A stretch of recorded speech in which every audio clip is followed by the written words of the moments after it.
them come. This is their fate.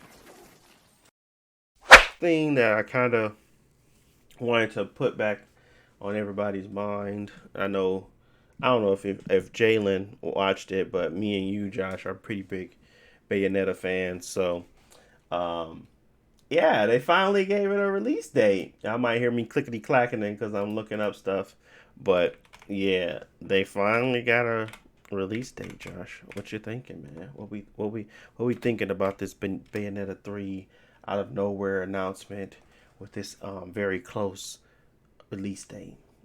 Is it good? Is it troubling? Did we like what we see? What you think?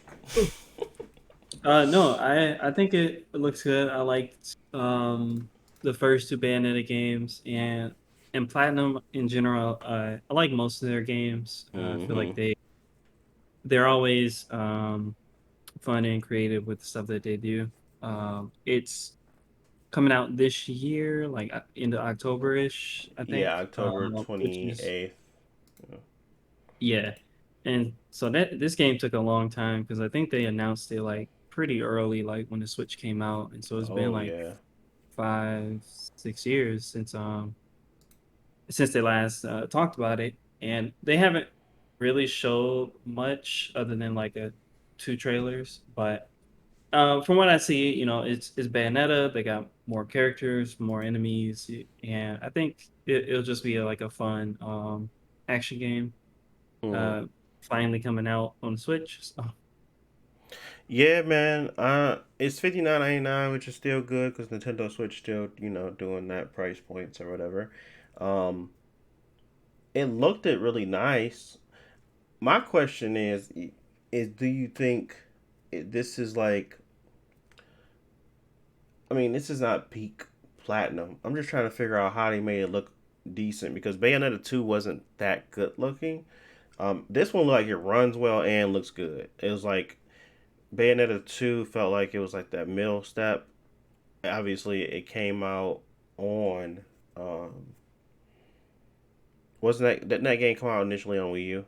If I'm not mistaken, or if am I tripping? yeah, Bayonetta 2 came out on Wii On Wii U. U, yeah.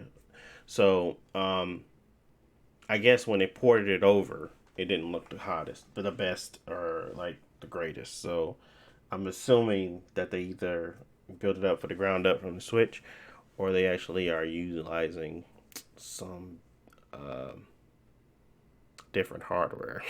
This is very conspiracy theory. Possibly, but I their feel last like, game, mm-hmm, Astral Chain, like looks like obviously it's a Switch game. It's not like you know like yeah, cutting super, edge, but yeah, it looked really good for the Switch game, and it had like bigger areas because you get to explore city and mm-hmm, stuff like that. So this, I feel like with that experience, they probably had a little bit easier time than the last port of Bayonetta. gotcha. Well, yeah, because I mean the gigs, the actual size of the game is still around relatively the same. Bayonetta 2 is 12.4. This one's gonna be 15 gigs. I mean, they're not using like stronger or better assets or whatever. It's not like it's a huge game. I just feel like it looks a lot better and like cleaner, and like looks like it runs at 60 FPS locked. So it'd be interesting to see it on a big screen. Interesting to see in an actual Switch handheld format. I literally picked up my Switch the other day, and I was like, "My God, this thing is small." Because I'm used to the Steam Deck now. So when my brother was up here, my little brother was up here. He was playing with the Switch, and he was like, I was turning it on for him. I was like, "Man, why is this thing so tiny?" I forgot how small the thing actually is. So it basically, yeah, that Steam Deck dwarfs it. So it's very interesting. But for that little machine, it's capable of some stuff. So hopefully it runs well. Hopefully it actually is. Um, I think I'm going to go ahead and it's gonna be probably the only games I buy on the Switch in a while for a while actually. I don't think I'm gonna buy anything else, and I'm buying it physical. So I want to support the devs, but yeah, I don't know, man. Nintendo is just Nintendo. I ain't gonna get into that because that's not what this is about. The game looked great. They have new characters. Of I don't know the character's name, but she got a she got her haircut. She got a very interesting. She got a very Devil May Cry ish haircut. Um, but she got a sword. I'm assuming this is a character from the previous games. I think her name Viola. No, Uh, she brand new. it's a brand new character. She's not one of the kids that was like growing up. I thought she was gonna be one of the kids, like the girl. But that was Bayonetta's younger self. It was another girl that I thought they referenced in this, and that was supposed to be her. But maybe I'm tripping. Mm, I mean, if it is, it's somebody that they haven't talked about before in the story. gotcha. Yeah.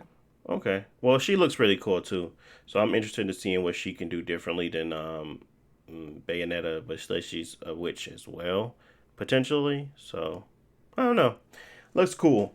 I'm gonna pick it up, obviously, but I guess my other question for you guys is, um, well, one for you, Jalen, because you got a different perspective than me and Josh. Have you ever played like any type of arcade type, not arena, but one of these stylistic type games where they score you on your stylish points? Have you ever played like a Devil May Cry or this type of Bayonetta or any of those types of sorts of games? Uh, I don't think I have. I mean, I think that the closest thing I probably played to that is like, maybe I think Beautiful Joe do that, don't they? Beautiful Joe Yeah, definitely does yeah, that. Beautiful Yes. Joe, made by the same people. Yeah. Yeah, I was about to say they do that, but I mean, it ain't like 3D and you can't like you. It is combos and you keep it going and stuff like that. But I guess it don't. I feel like Devil May Cry and Bayonetta and stuff like I feel like those are a little bit more intensive than like Beautiful Joe, if that makes sense. Um, Yeah. Beautiful but Joe. But that so you would probably say Beautiful Joe was the last one you probably played then. that I could remember, I feel like I played another one. I mean, I guess I'm trying to think. Near don't do that, do they? It ain't no scoring near, right? No, not near. Okay. Not Automata. At least not from. I don't remember that. That No, I was don't more think. of one of their just their combat and like nothing else. No, okay. Well, yeah, and I ain't. That's it. Then that come to my head. Ooh, so what kind of I guess what keeps you away from those types of games, or what has what has the game not done that kind of piqued your interest? I guess I'm more of on looking from that point of view because obviously you haven't played any of them. You had probably a opportunity to do so. What made you kind of not like want to either take that plunge or even give it time? Or what is it that is lacking that you really didn't care to the reason why you didn't care to play them? Anything in particular, or you just was like, nah, I don't really. It ain't nothing in particular and stuff like that. I just felt like um, I ain't somebody. I feel like those games like they can be hard and stuff like that, but I Mm-hmm. just never. I think like games with them combos and you be having like a meter and it be trying to go down and stuff like that. Like it's kind of sounds stupid, but I feel like sometimes they give me anxiety. So like don't it ain't like a bad anxiety. It just feel like I'm not playing the game the correct way, if that makes sense, because I'm not some Yeah, when I having can't do the fun. combo stuff and play it the right way, like perfectly and stuff like that. Sometimes I tend to just not delve into that area, and Mm, I can be like an extremist with it a little bit. So I just like steer away from it because I'm sure they didn't. They got the game. You can play it any type of way that you like want to and stuff like that. But it's like I just feel like I'm not utilizing the game to like its what the full game should be potential. doing. So I'm like wasting my time playing it. Okay, no, If that makes sense. that makes sense. Like So I tend not you're to not, like them games, honestly. yeah, it's like diving into something head first and not really understanding how to use, and then you end up more than likely button mashing because you don't really know how to control or get the Well, right movement out of a character. Is it kind of Well, I not? mean, I know how. It's just like when I have idle time, and sometimes in some of them games, or I could be wrong because I ain't played them. Like you might you might go into this room, you might fight a group of enemies or whatever, right? Mm-hmm. And I might miss the dude or something, and then my combo meter like depleted or something like that. I could be wrong. I don't know if that game got a combo meter and stuff like that, but I play games like that where it's like They all got dang, I didn't get combo into this meters, room so fast enough. yeah. Yeah, I'm like, well, I done messed up, and you basically got to start this area. You don't have to start it over, but I'm like, let me start over so I can try to kill these enemies accordingly and stuff like that to keep my combo meter going and stuff like that. And they're kind of Yeah, so you can, like, because you're graded. You're basically graded on the level, and you're graded on how well you do at each encounter. So they give you grades for each encounter. So that I understand what you're saying. I guess I'm more so. It's not that your lack of understanding how to control. It's more of you're perfectionist, and like sometimes you will go back and continuously play, and that's not as fun as it should be nah, for you. It I'd feels rather go like it's fight, more bro. of a yeah. I feel like it's more of a I'd chore rather go than do the fun. data battles on Kingdom Hearts. Man, this Square Enix boy, love bringing up Square Enix, but yeah, no, Or that go makes fight a sense. Sekiro boss. So I'd rather go fight somebody on there. Yeah, Well, it's the same thing. Sekiro is a It's just they don't little, give you a grade. yeah, the Sekiro is a little different. I think Sekiro aligns with them more than anything, because it's really, well, not really, because it's not like you don't have any alternatives. Like they're not gonna limit you on your items, or if you want to just continuously shoot range attacks because you feel like you can't really fight somebody, they're not gonna stop you. But in order for you to get the highest tier grade, you have to be able to combine these things and make it so that you can get to those higher grades. It's not like it's necessary, but if that's how you play the game, then it's kind of like that very small window for success, just like Sekiro, where Sekiro makes you kind of always have to be on your toes when it comes to like fighting. Now the accomplishment just comes from beating the person. The accomplishment from this is beating it like stylistically, or getting that high grade on that level or that encounter.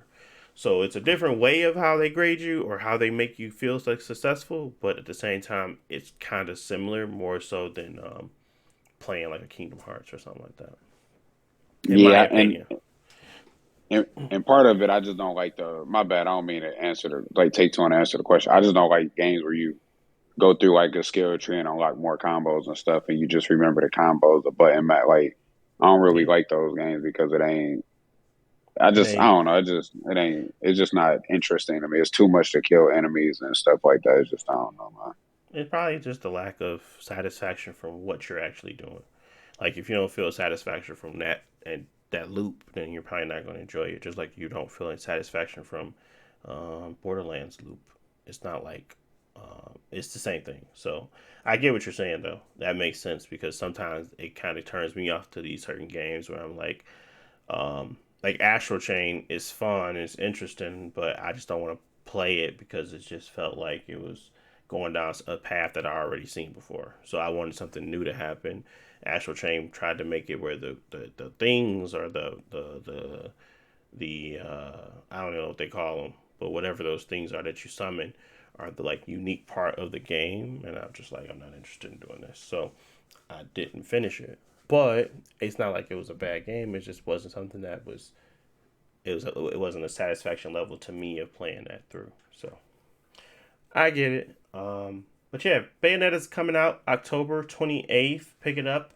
Um, I think it's going to be a great game. I think it's going to be a lot of fun. And the Bayonetta 1 and 2, I think it's on sale or something like that. I think I saw them on sale for Switch. But you don't really need to play them games to to enjoy Bayonetta 3. To be honest, they're meant to be. I yeah. Do you pay attention to the story sometimes, Josh, or not really? I mean, I pay attention to it because they explain like who you fighting in the bosses, but I mean, no, it's not like about the story. So if you Yeah, didn't play one of the games, it's not a it's big deal. there. Yeah, but yeah, Bayonetta 3 coming out soon. It was a very much so a big surprise, but it was a nice surprise. So appreciate Nintendo doing that because the Nintendo Directs was pretty dry. This didn't even come out with the Nintendo Direct, right? It came out like on its own. So No, it was a yeah, tweet. it was it was a tweet. That's hilarious.